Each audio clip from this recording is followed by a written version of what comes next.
Good morning. I would like to request your attention for the signing of the protocol amending the agreement between the Government of Romania and the Government of the Republic of Malta for the avoidance of double taxation and the prevention of fiscal evasion with respect to taxes on income, signed in Bucharest on November 30th, 1995. On behalf of the Government of Romania, Her Excellency Mrs. Luminița Odobescu. On behalf of the Republic of Malta, His Excellency Mr. Ian Borg.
We will now begin the press statements.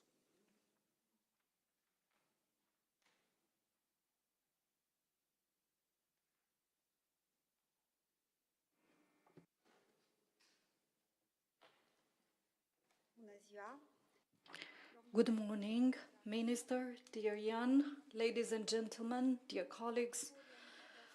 I am particularly pleased to receive today the visit of the Minister for Foreign and European Affairs and Trade of the Republic of Malta, Mr. Ian Borg, with whom I had open and substantial consultation on numerous topics of common interest, bilaterally, Europeanly and internationally.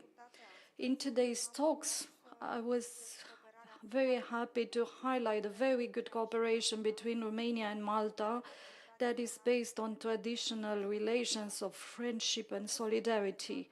First of all, I would like to welcome the dynamic involvement of the Minister in dossiers that are of central relevance for the international diplomatic agenda. Malta holds this year the chairmanship in office of the OSCE. Besides this, Minister Borg participated yesterday in the proceedings of the annual session of the OSCE Parliamentary Assembly, hosted the other day by the Romanian Parliament. At the same time, Malta exercises the mandate of a non-permanent member of the UN Security Council between January 2023 and December 2024. And I want to congratulate you once again, Minister, and to congratulate the colleagues from your foreign ministry for your achievements in these two mandates that are very important for us all. Bilaterally, I welcome the excellent status of our relations and expressed interest in boosting the political and diplomatic dialogue, along with the expansion and diversification of trade and investments. In this context, I pointed out the importance of the increase in volume that reached 23 million last year, but also an increasing presence of investors in Romania.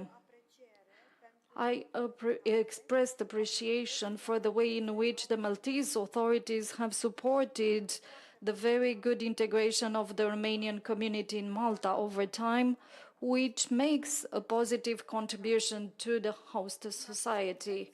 In this context, I thanked the Maltese authorities for their support in organizing in October 2023 the first edition of the Romanian Film Days in Malta, an event that also marked the 55th anniversary of the establishment of diplomatic relations between the two states. I'm also glad that we signed together a few moments ago the protocol for amending the agreement between the government of Romania and the government of Malta for the avoidance of double taxation and for the prevention of tax evasion. This document expands and strengthens the bilateral legal framework with positive consequences in terms of practical cooperation between our states. In our discussions, we also addressed issues related to major decisions regarding the top leadership of the EU institutions formulated by the European leaders at the European Council at the end of last week. I expressed hope that the subsequent stages of the process provided for in the treaties will be completed with celerity so as to ensure an easy transition between the two legislative cycles. We also addressed the outcome of the European elections. We talked about also discussed the priorities formulated by the leaders in the strategic agenda. We obviously addressed the topic of enlargement, on which occasion we reiterated Romania's support for the European path of our Eastern and Western Balkan partners. We expressed our satisfaction in unison for the official launch of the accession negotiation of the Republic of Moldova and Ukraine at the recent intergovernmental conferences in Luxembourg, as well as for the intergovernmental accession conference with Montenegro held in Brussels a week ago. It is a historic moment, as I said, that marks, in the case of Ukraine and the Republic of Moldova, the transition to a new stage of their European journey, a stage full of challenges, but in which we are ready to offer all our support together with the minister. At the same time, I reaffirmed Romania's commitment to continue to firmly and multidimensionally support Ukraine and the Ukrainian people. Romania and Malta are among the states that have actively and directly supported Ukraine and the Ukrainian people, which was reconfirmed by signing the joint declaration in the margin of the Bürgenstock Peace Summit. We also welcome the principled position of Minister Ian Borg, the OSCE chairman in office, on Russia's war of aggression against Ukraine and for his efforts to ensure that the organization makes its full contribution to managing the multiple consequences of the conflict in line with the approach that no business as usual.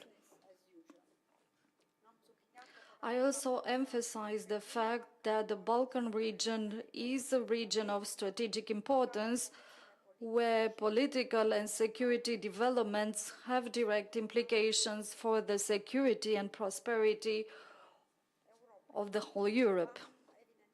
I pointed out that Romania aims as a priority to strengthen dialogue and promote security in the region, the advancements of European integration, growth and economic integration, including by using the opportunities offered by the regional cooperation platforms.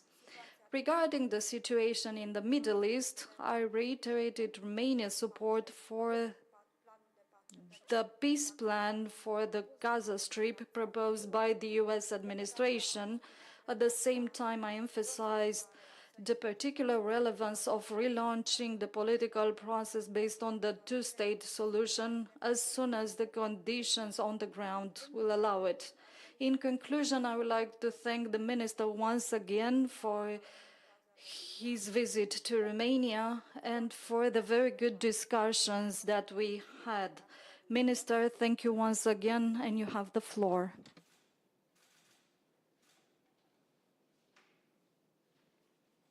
Thank you. I'd like to thank you, dear colleague Luminița Odobescu, for this bilateral meeting following the OSCE Parliamentary Assembly annual meeting that you hosted yesterday in Bucharest. It was my pleasure to have this opportunity also for bilateral talks, where we had time to engage in a fruitful round of consultations, bilateral consultations. We meet every month and even more often in other forums, Brussels, Luxembourg, but it's good to always also visit the capitals and have a frank discussion between friends and partners. So thank you for the time you dedicated this morning for myself and the delegation. Once again, thank you for the program prepared. Malta and Romania, like you highlighted, dear colleague, have a strong and friendly relationship, and such meetings represent a valuable occasion to review the state of our relations and to deepen further our economic and trade links. The Minister gave a comprehensive overview of the relationship and also the trade between the two countries, and we discussed also how we can enhance and further them. Within the context of the enhancement of our economic relations, we have also signed today an important protocol amendment to the double taxation agreement between Malta and Romania. I look forward now to its implementation and also to closer ties between our two countries, between our two economies. Our talks, as highlighted by the Foreign Minister, focused on the common challenges that we face in Europe, but also in its immediate neighborhood. The new leadership agreed to be proposed by the European Council, the challenges that we face, and the job and the tasks that need to be carried out by the new legislative cycle in the European institutions. Of course, when I speak immediate neighborhood, I'm referring especially to Russia's invasion of Ukraine and its wide-ranging implications for both countries. EU as immediate neighborhood, but also wider effect for other countries like ours, but also on Europe and the international community. Something that our international partners, also, for instance, the African continent, keeps highlighting the indirect effects of this war.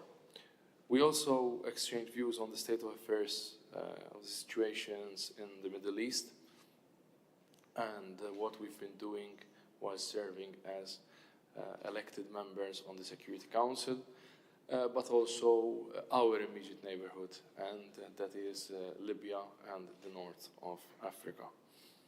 It was also an opportunity to address other challenges, other opportunities when it comes to European affairs, such as migration, the Western Balkans, the situation in Europe's eastern neighborhood.